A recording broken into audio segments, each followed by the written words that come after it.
আসসালামু আলাইকুম, welcome to back recipe by Jannat. আজকে দেখাবো ঘরে থাকা উপকরণ দিয়ে কিভাবে খুবই সহজে মাত্র 10 মিনিটে বানিয়ে ফেলতে পারেন মজাদার এই নাস্তাটি। এই স্ন্যাক্সটি ছোট বড় সবারই খুবই পছন্দের। বিকেলের নাস্তায় অথবা বাচ্চাদের টিফিনেও রাখতে পারেন। আমি একটা মুরগির বুকের পুরো মাংসটা নিয়ে নিয়েছি। আমি এখানে ছুরির সাহায্যে লম্বা লম্বা আকৃতির এবং পাতলা পাতলা করে সাইজ দিয়ে দেব। আপনারা চাইলে আপনাদের পছন্দ অনুযায়ী সাইজ দিতে পারেন। আর যেহেতু এটা অল্প সময়ে তৈরি করা হবে, তো চেষ্টা করতে হবে একটু পাতলা পাতলা করে কেটে নেওয়ার জন্য।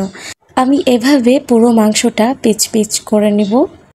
পুরো মাংসটা কাটা হয়ে গেলে 1 চা চামচের হাফ চামচ সাদা গোলমরিচের গুঁড়ি, 1 চামচ সয়া সস, 1 চামচ রসুন বাটা, 1 চা চামচ জিরার গুঁড়ি, 1 চা চামচ শুকনো মরিচের গুঁড়ি এবং পরিমাণ মতো লবণ। এরপর দিয়ে দিব একটা নুডলস এর মশলা। সব মশলাগুলো দিয়ে দেওয়া হয়ে গেলে এটা খুব ভালোভাবে মিশিয়ে নিতে হবে। ভালোভাবে মিশিয়ে নেওয়ার পর দিয়ে দিব একটা ডিম। ডিমটা দেওয়ার পর আবারও খুব ভালোভাবে এটা মিশিয়ে নিতে হবে। মিশিয়ে নেওয়ার পর এটা রেখে দেওয়ার প্রয়োজন নেই, যেহেতু আমরা ঝটপটি তৈরি করে নিব।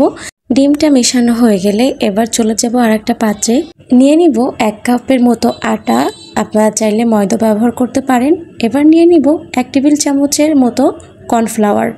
কর্নফ্লাওয়ার দেওয়ার পরে এটাকে ভালোভাবে মিশিয়ে নিতে হবে। মিশিয়ে নেওয়ার পর আমি এর মধ্যে দিয়ে দিব 1 চা চামচের মতো শুকনো মরিচের গুঁড়ি, 1 চা চামচের মতো ধনিয়ার গুঁড়ি এবং 1 চা চামচের মতো জিরার গুঁড়ি। এরপর খুব ভালোভাবে উপকরণগুলো মিশিয়ে নিতে হবে। ভালোভাবে মিশিয়ে নেওয়া হয়ে গেলে আমরা যে মাংসটা রেখেছিলাম সেই মাংসটা এক এক পিচ করে এর মধ্যে দিয়ে দিব। মাংসের গায়ে হাতের সাহায্যে খুব ভালোভাবে আটাটা মেখে নিতে হবে, যাতে কোনো অংশ বাদ না থাকে। এভাবে এক এক করে আমি সব মাংসেই আটা মেখে নিব।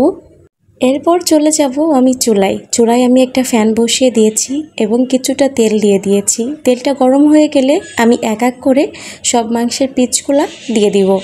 চুলার আঁচটা মিডিয়ামে রেখে আমি এটাকে 2 থেকে 3 মিনিটের মতো ভেজে নিব। লাল লাল কালার চলে আসলে এটাকে উঠিয়ে নিতে হবে। দেখতেই পাচ্ছেন কতটা ক্রিস্পি এবং মচমচে চিকেন প্রায় হয়েছে।